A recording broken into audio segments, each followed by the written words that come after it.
Boa noite, queridos alunos e alunas. Nós estamos aqui hoje para mais uma aula, nossa primeira aula do mês de junho. Apostila nova, apostila do mês de junho. Portanto, vocês estão recebendo aí, junto com o material da aula, a apostila do mês de junho. Vamos lá, nós vamos começar agora com o nosso tema. Esta aula de hoje, nós veremos da página 1 até a página 4 com as atividades. Eu farei as explicações, terá algum vídeo também explicativo aí e vocês conseguirão fazer as atividades e postar para o professor. Então vamos lá. Falar e escrever. Uma língua tem variações. É falando e escrevendo que as pessoas praticam ações sociais interativas de todo tipo. Conversam descontraídamente, constroem conceitos e pensam sobre eles. Emitem, publicam opiniões, etc. Neste momento, iremos estudar sobre práticas sociais que envolvem os gêneros orais e escritos e sobre os usos da fala e da escrita. Você vai aprender também algumas boas estratégias para revisar os textos que escreve. Essas estratégias certamente vão ajudá-los a ficar mais confiante na hora de escrever. O português falado e o escrito manifestam-se em diversos gêneros textuais. Alguns gêneros como conversas formais, conversas telefônicas, conversas espontâneas, debates em rádio ou TV, entrevistas, aulas expositivas, etc., são gêneros orais, isto é, apenas falado, né? Outro como bulas de remédio, enunciados de questões, artigos científicos, fábulas, romances, etc., são gêneros escrito, aqueles que nós temos nos livros, nas revistas, no papel, né? Colocado no papel de forma escrita. Mas há gêneros em que a modalidade falada e escrita aparecem integradas. Por exemplo, nas canções, nas piadas, nos contos populares e no noticiário de televisão. Observa-se uma forma escrita que se realiza quase como fala, e vice-versa. Isso significa que não há uma separação rígida entre a fala e a escrita, como se tratasse de línguas diferentes, isto é, a língua falada e a escrita, elas se ajudam, coadunam entre as duas, tá? Às vezes, elas aparecem juntas, se ajudando. Linguagem oral. A linguagem oral pode sobreviver sem a escrita. Mas, nas últimas décadas, por uma série de fenômenos históricos, a língua escrita ficou sendo considerada, por alguns, como a única forma lógica e correta do uso da língua. A única modalidade da língua digna de ser estudada e ensinada. Atualmente, graças ao trabalho de alguns pesquisadores que se dedicam ao estudo das práticas sociais, a língua falada é também vista como precioso objeto de estudo. Língua falada e língua escrita têm funções interativas, isto é, interagem, né? Podem ser ou não coerentes, podem ser ou não coesas. São colocadas em cena com uma intenção. Importante é perceber que você está inserido em uma sociedade que fala, escuta, lê e escreve. Ter contato com as múltiplas manifestações da produção falada e escrita dá condições de vivenciar a coexistência de diversos modos de falar e de usar a língua materna. O objetivo, ao fazer você refletir sobre algumas especificidades das modalidades falada e escrita, é ajudá-lo a descobrir caminhos para que seu texto, escrito ou falado, apareça ajustado à situação comunicativa. Para produzir um artigo de divulgação científica destinado a crianças, você pode se deparar com dúvidas do tipo: qual o grau de aprofundamento do tema a ser tratado? Como traduzir para esses leitores os conceitos mais complexos? Que estratégias de envolvimento do leitor usar? E isso envolve escolhas linguísticas bem específicas. Um exemplo é o uso das explicações de conceitos. O que explicaria melhor na situação comunicativa específica?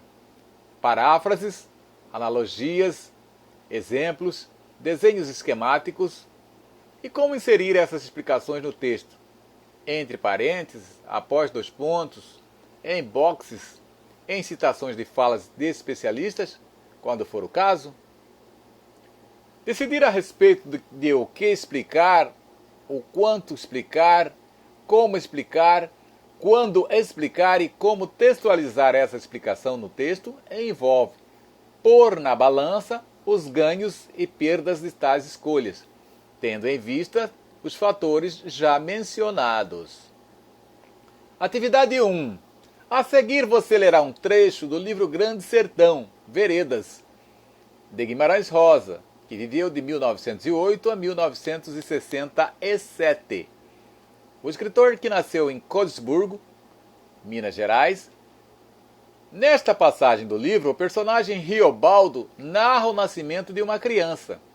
Leia em voz alta o trecho para ter o prazer de pronunciar um texto escrito que reproduz a sonoridade da língua que é falada no norte de Minas Gerais. Preste atenção na construção das frases, nos sentidos das palavras, na riqueza do português brasileiro falado. Grande Sertão, Veredas, João Guimarães Rosa. Da mulher que me chamaram, ela não estava conseguindo botar seu filho no mundo. E era noite de luar. Essa mulher assistindo num pobre rancho. Nem rancho, só um papiri à toa. Eu fui. Abri, destapei a porta, que era simples encostada, pois que tinha porta. Só não a lembro se era um couro de boi ou um tranço de buriti. Entrei no olho da casa. Lua me esperou lá fora. Mulher tão precisada, pobre que não teria com o que para uma caixa de fósforo. E ali era um povoado só de papudos e pernósticos. A mulher me viu da esteira em que estava se jazendo. No pouco chão, olhos dela alumiaram de pavores.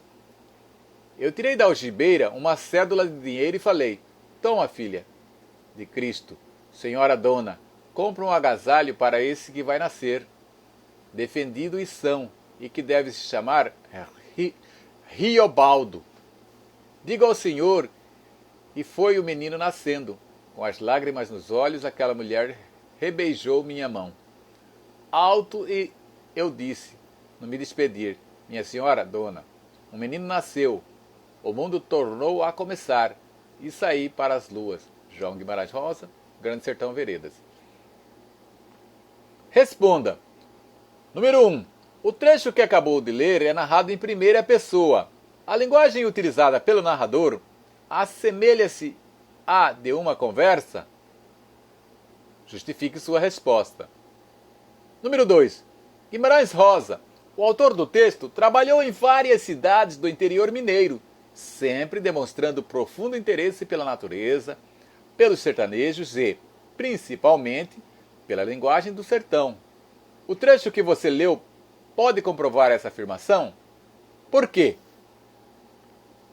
Número 3.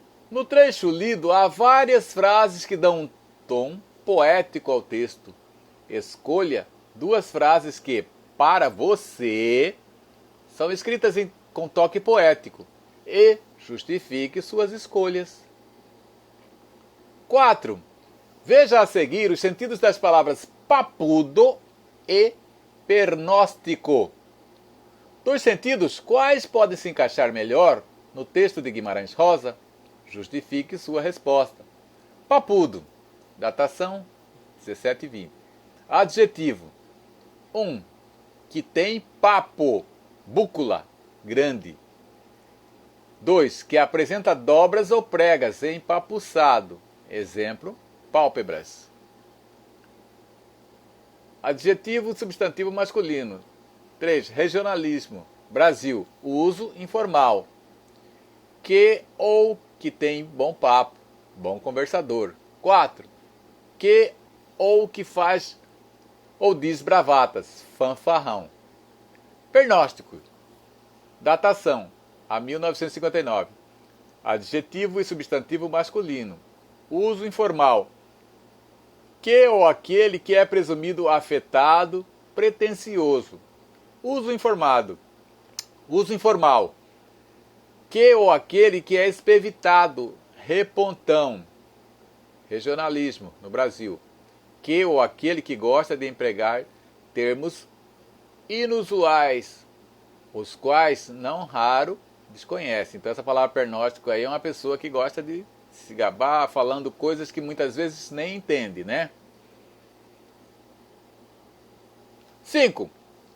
O narrador ao final diz: minha senhora dona, um menino nasceu, o mundo tornou a começar.